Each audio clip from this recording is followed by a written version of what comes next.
she was kind enough to leave out all the juicy stuff. I appreciate that. This mic a little bit better. Is this mic better? Yeah, this mic sounds a little bit better. Y'all make any mic sound good. Can we have another round of applause for our friends?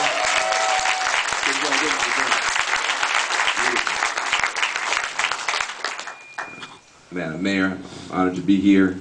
Honored to be here with you. See some friends in the back. How you doing, brother? Let me just say a couple of things. First of all, I was really touched by the poem, the first one, about rebirth. That is not an abstract need at this point in our economy. Not just here in Richmond, but I have the opportunity to go all across the country. And I see the same pain. People losing jobs still, despite the recovery on paper. This jobless recovery is a real thing. People still losing their homes. We gave the banks last year $1 trillion. They were in trouble. You would have been walking around seeing people in New York City homeless, asking you for money. And your kid would have said, who are these people? And you would have said, those are bankers. Don't stare at them.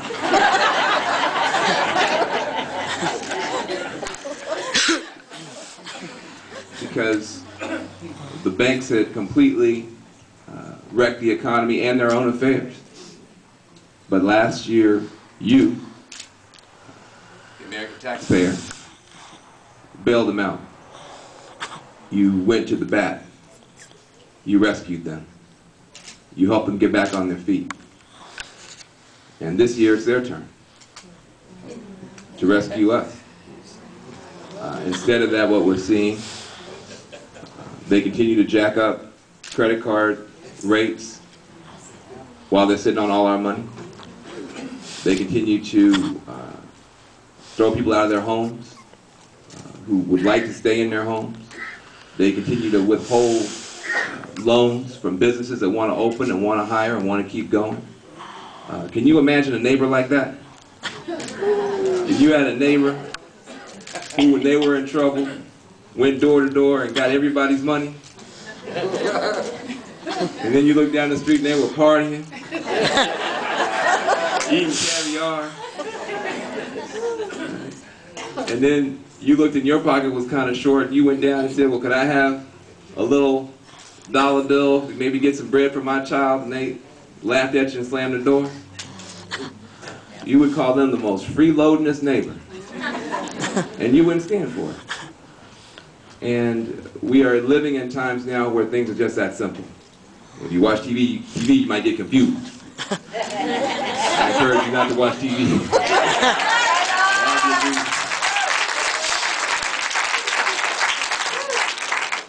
But I say this because sometimes obvious things are not said. And then when we have world-class leadership, like we have in this city, doing visionary things, doing creative things, actually meet the moment, we don't even recognize it. Now, Richmond's not the only city struggling economically, but it's one of the few cities in America, and I can tell you this from personal experience, that's actually meeting the challenge in a way that will deal with the short term and the long term. And this is the problem that we have. We're schizophrenic. We're hypocritical. We say one thing to our elected leaders, and we say something else to our children. What do we say to our children?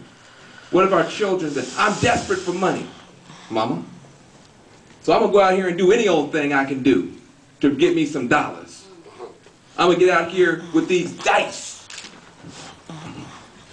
I'm going to be a gambler, and I'm going to make me some money. You would say, you are on timeout.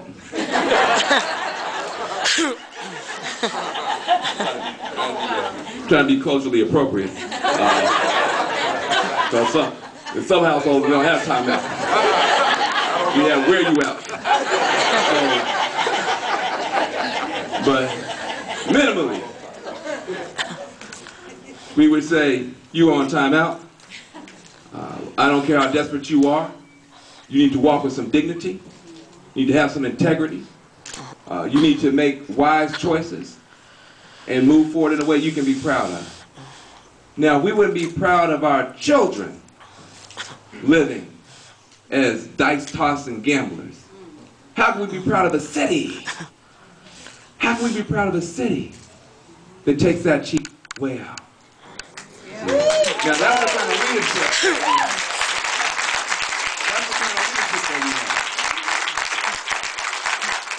That would say, I have a better future in mind. Just as you would say as a mother or a father, I have a better future in mind for you, boy, for you, girl, than that. We have a mayor that has a better future in mind for this city than that.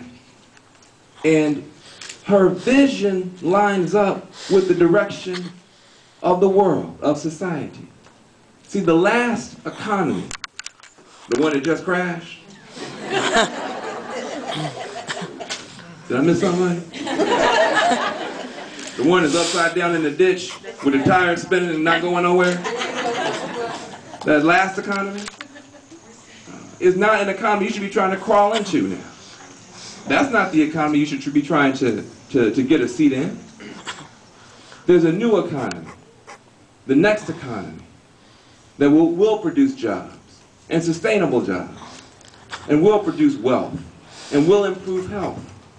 And even in a desperate situation, one has to have enough sense to get on the board with the train that's actually moving, and not the train that's in the ditch. And the train that's moving is the green economy. The train that's moving is the clean economy. That's the train that's moving. If you want to have the jobs of tomorrow, my brother up here was talking good plain sense. If you want to have the jobs of tomorrow, I believe you have to make the products of tomorrow. Right or wrong? Right or wrong? The products of tomorrow will include oil, but in a very different ratio to what we have right now. Because it will also include solar panels.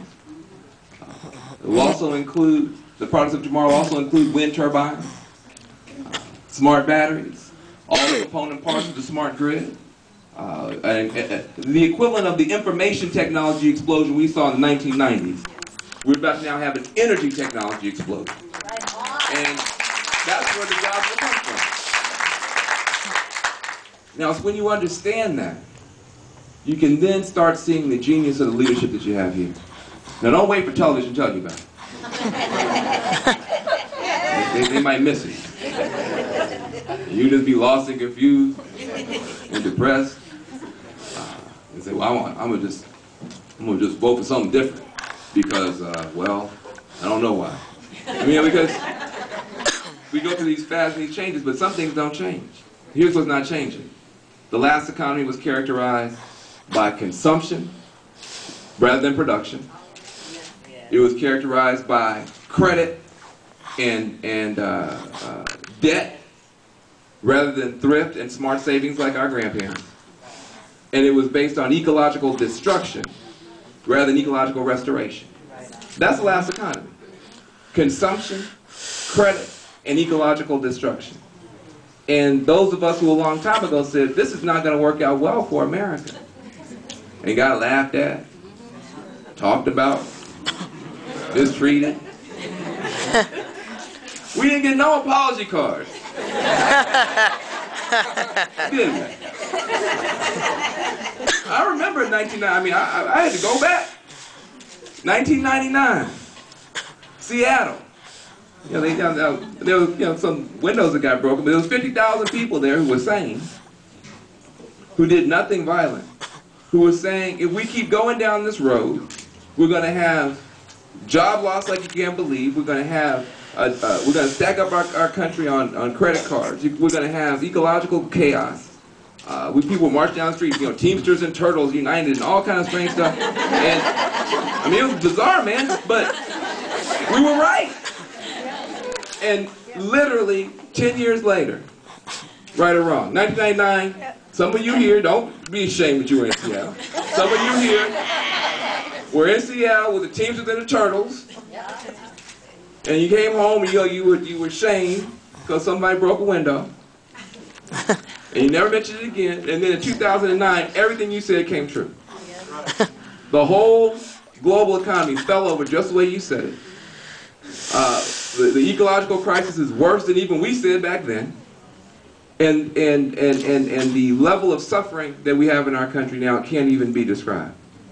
They call it the Great Recession just because they don't want to confuse you with the last thing they had that was great that wasn't great.